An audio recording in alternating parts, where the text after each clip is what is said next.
Recording start हो गई है। बिस्मिल्लाहिर्रहमानिर्रहीम। नाज़रीन किराम, जैसा कि आपने देखा कि पंजाब असम्बली में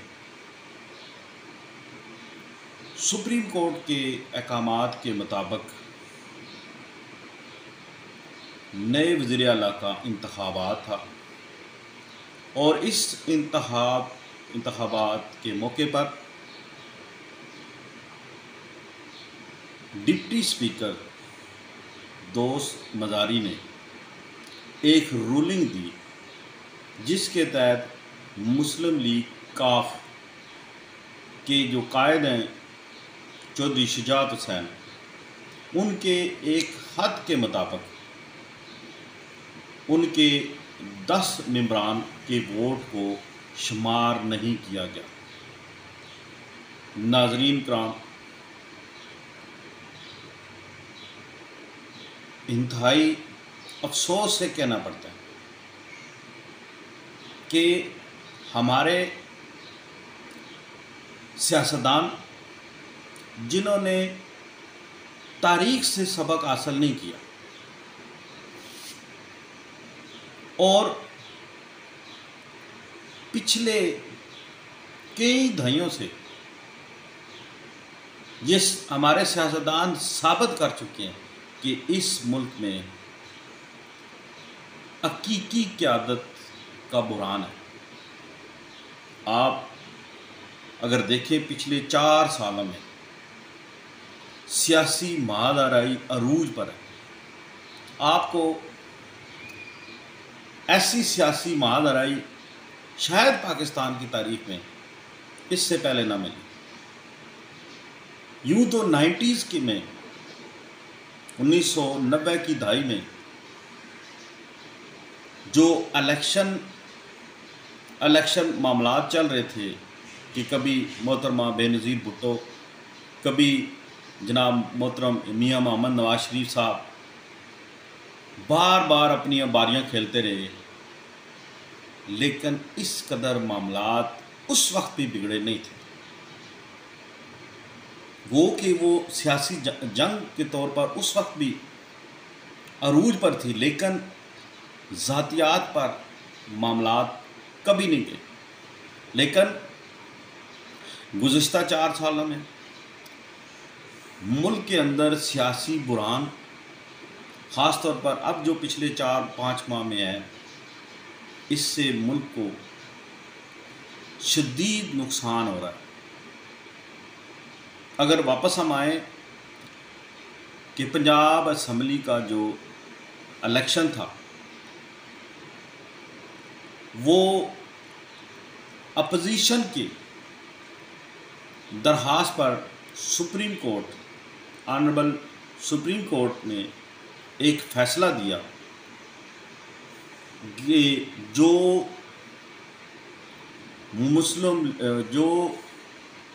पाकिस्तान तहरीक इंसाफ के मेंबरान ने हमज़ा शहबाज शरीफ को वोट दे के वज़ीर आला बनवाया था, उन तमाम लोगों के तहरीक इंसाफ के चेयरमैन इमरान खान की उस लेटर के तहत डी-सीट कर दिया गया और दोबारा इलेक्शन हुए 17 जुलाई को। और सुप्रीम कोर्ट के अहकामात के मुताबिक 22 जुलाई को नए वज़ीर आला का इंतखाब यानी रन ऑफ इलेक्शन, एक इलेक्शन पहले हो चुका था जिसमें दोनों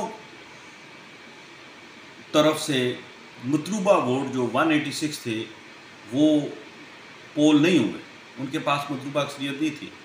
और दोबारा सुप्रीम कोर्ट के अहकामात के मुताबिक रन ऑफ इलेक्शन था। रन ऑफ का इलेक्शन मतलब ये है कि जो पहली दफ़ा मतलूबा वोट ना हासिल कर सके, दूसरी दफ़ा जिसके भी वोट ज़्यादा होंगे वो वज़ीर आला पंजाब हो। लेकिन जैसे कि मैंने आपको पहले बताया कि मुस्लिम लीग कायद आज़म के कायद चौधरी शुजात हुसैन के ख़त की वजह से जो उन्होंने अपने मेंबरान और डिप्टी स्पीकर को लिखा, 10 वोट उनके रिजेक्ट हो। और डिप्टी स्पीकर का कहना है कि ये मैंने सुप्रीम कोर्ट के अहकामात के मुताबिक रिजेक्ट कर दिए। चले, मैं इसके ऊपर ज़्यादा तो बात नहीं करूँगा क्योंकि मामलात अब ऑनरेबल सुप्रीम कोर्ट में है। मैं टेक्निकली जो मामलात हैं उस पर बात नहीं करूँगा, लेकिन चंद ऐसी चीज़ें हैं जो आम आवाम तक पहुँचाना बहुत ज़रूरी है। नाज़रीन कराम, हम आए रोज़ मीडिया पर आए रोज़ जो अपोजिशन या गवर्नमेंट के जो ऑफिशियल हैं उनसे ये सुनते आ रहे हैं कि पाकिस्तान इस वक्त डिफ़ॉल्ट करने के करीब है। अगर आप मुल्की मामलात को देखें तो इस वक्त महंगाई अरूज पर है। इस वक्त मुल्क के अंदर एक आम आदमी पिस के रह गया। एक दिहाड़ीदार मजदूर फाका कशी पर मजबूर है। और हमारे सियासतदान, हमारे अवामी नुमाइंदे इक़्तिदार के होश में, इक़्तिदार की लालच में वो आपस में लड़ रहे हैं। और इस वतन अजीज़ को, हमारे प्यारे पाकिस्तान को, सब सियासतदानों ने, मैं अगर बात करूं तो किसी एक पार्टी, किसी एक फ़र्द इसमें ज़िम्मेदार नहीं है। हमेशा हमारे सियासतदानों ने साबित किया है कि वो नायल है। उनकी लड़ाई झगड़े, उनकी इक़्तिदार की लालच, उनकी हवस की वजह से मैशियत का बेड़ा गर्क हो गया। एक आम आदमी, एक गरीब, जिंदगी गुजारना उसके लिए मुश्किल हो। लेकिन इन्हें एक दूसरे को गिराने में, इन्हें इक़्तिदार की खातर ये कुछ भी करने के लिए तैयार है। नाज़रीन कराम, अगर आप देखें पिछले 4 सालों में जो रूलिंग अब पंजाब असम्बली में दी गई है, ऐसी 2 रूलिंग और भी दी गई थी। लेकिन क्या वजह कि हमारे हुक्मरान, हमारे जो अपोजिशन लीडरान हैं, वो हर उस चीज़ के ऊपर जो उनके फ़ायदे में है उसको वो मानते हैं, और जो उनके फ़ायदे में नहीं उसके ऊपर वो तरह तरह के हीले बहाने निकाल के नई नई इस्तिलाहात, नए नए उसके मतलब निकाल के। अगर आपको याद हो तो मरकज़ में यानी कौमी असम्बली में तहरीक अदम एतमाद के मौके पर भी डिप्टी स्पीकर साहब ने एक रूलिंग दी थी। हम उस वक्त भी कहते थे कि ये गैर कानूनी है, गैर आइनी है। खैर, आइन को तो इस मुल्क में बराए नाम एक किताब के तौर पर अलमारी में रखा गया। कानून तो वही है जिसके वो अपनी मन मर्जी से हमारे सियासी अवामी नुमाइंदे, इस मुल्क की तकदीर लिखने वाले, हैरत है कि वो जब असम्बलियों में इलेक्ट होकर असम्बलियों में जाते हैं तो हमेशा दावा करते हैं कि हम इस मुल्क की तकदीर बदलाएंगे। उन्हें असम्बली में हम लोग इसलिए भेजते हैं कि वो असम्बलियों में बैठकर कानून बनाए। वो कानून जो इस मुल्क और कौम के लिए बेहतर हो।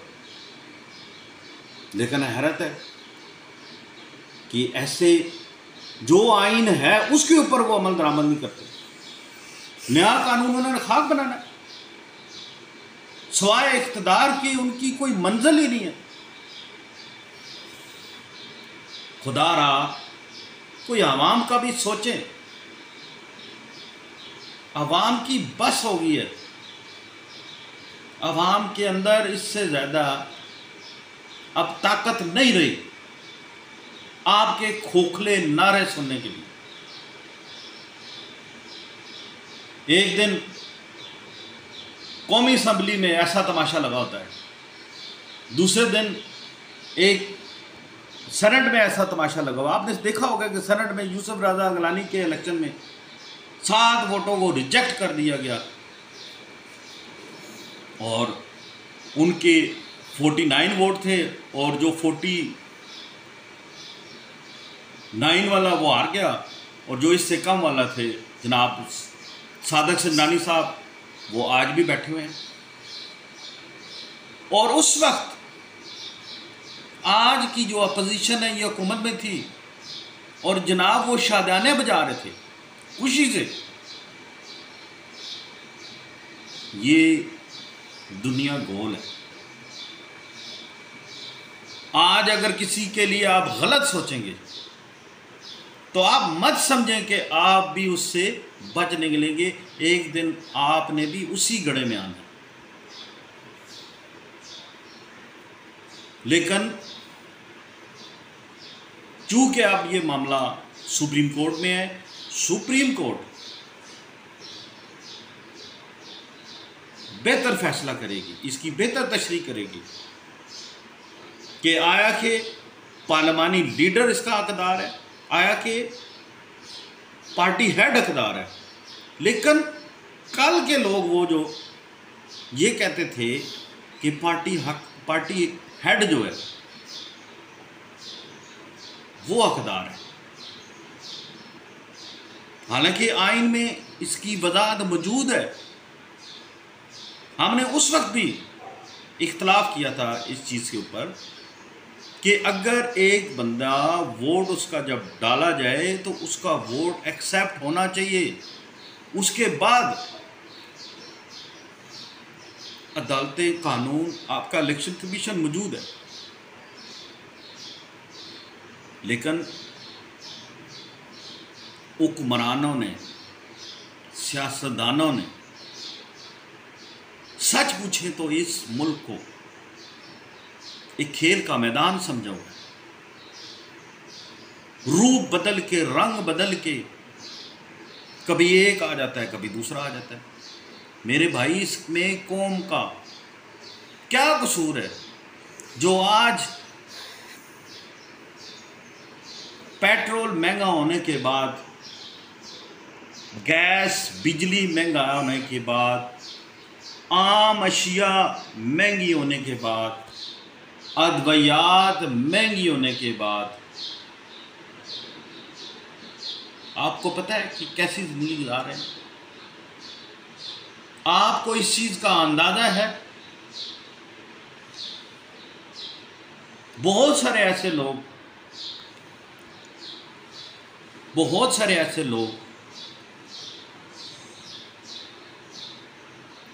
गुर्बत की वजह से एक टाइम खाना उनको नसीब है, दूसरे का उनको इल्म नहीं है। ऐसे हालात इस मुल्क में बन चुके हैं और फिर बड़े फख्र से हमारे सियासतदान ये कहते हैं कि ये हमारा काम ना हुआ, ये ऐसा ना हुआ तो ये मुल्क श्रीलंका बन जाएगा।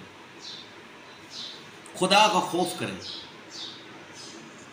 अल्लाह से डरें। आप इस मुल्क के हैं, ये मुल्क है तो आप हैं मेरे भाइयों। अगर इस मुल्क के मतलब आप ये सोचेंगे तो फिर आपने हुक्मरानी कहाँ करनी है? आप सब सियासतदानों से ये वक्त आ गया है, आपको हक हासिल है।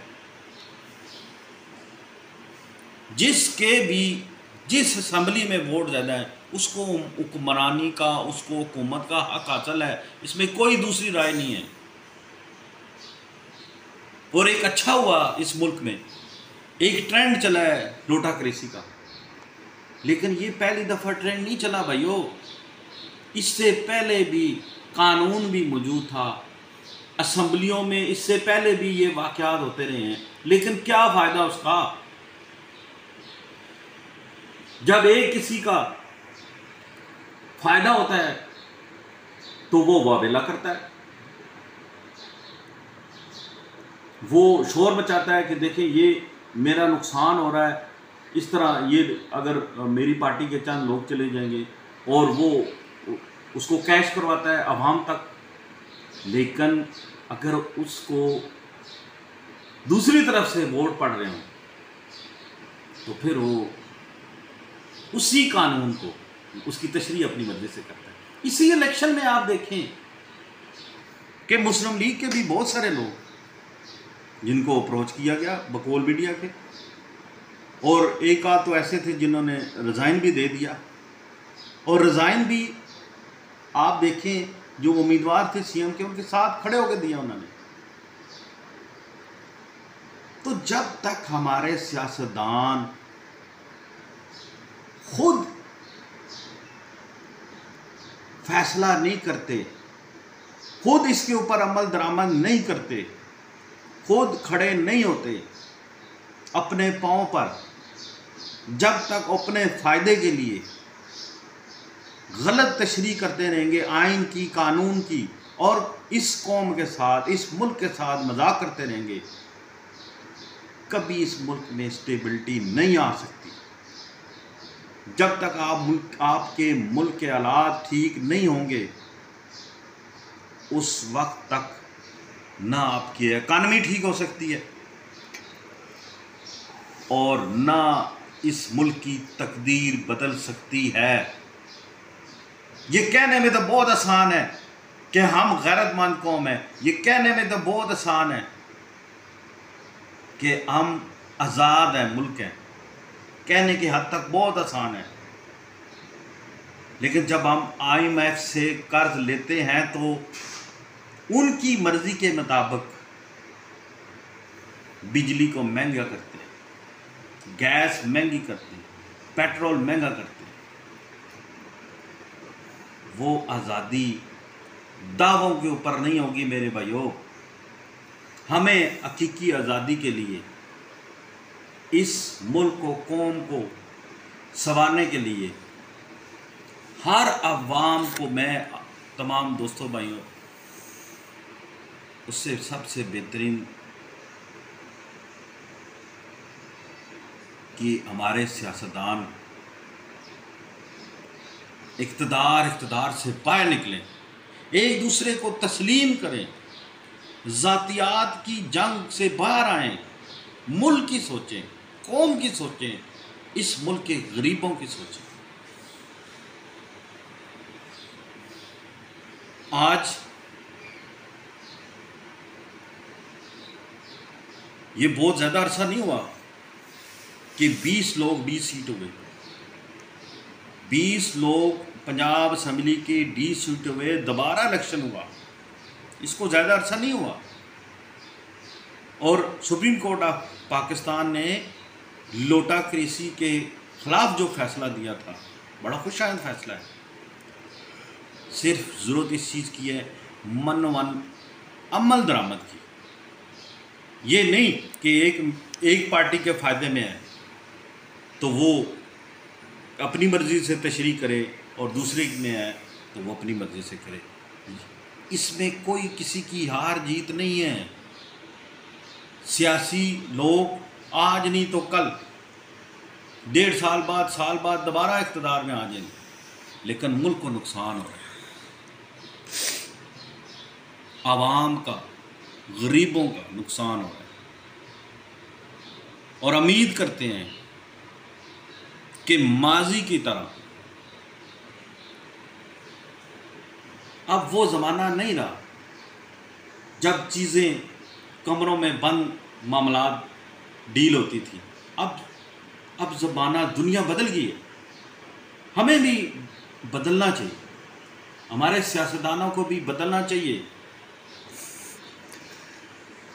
उनको इक़्तिदार से निकलकर मुल्क की सोचना चाहिए। हमें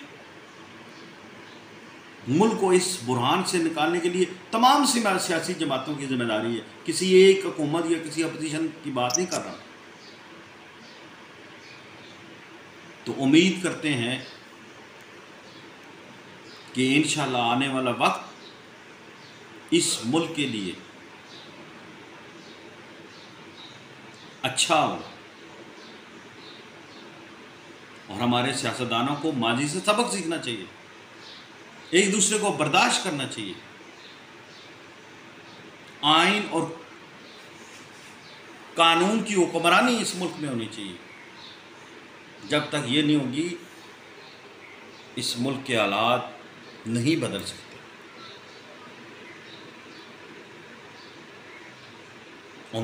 इसी उम्मीद के साथ कि जो कुछ पंजाब असेंबली में हुआ, जिसका हक है उसको मिलना चाहिए। जो कुछ पंजाब असेंबली में जो रूलिंग देगी, ये रूलिंग गेम ख़त्म होनी चाहिए और आने वाले वक्त में फिर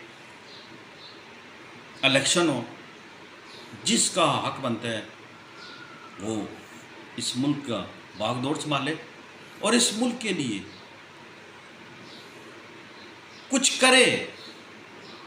खाली तकरीरें नहीं, तकरीरों से आम आदमी का पेट नहीं भरता मेरे भाई।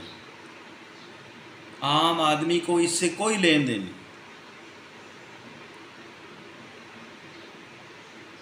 इंशाअल्लाह अगले वीडियो में दोबारा आपसे मुलाकात होगी। इस वक्त तक बस इतना ही, इस उम्मीद के साथ कि ये प्यारा पाकिस्तान, ये हमारा मुल्क इसी तरह हंसता बसता रहे और मुल्क में कानून और आइन की हुक्मरानी कायम रहे। बहुत शुक्रिया।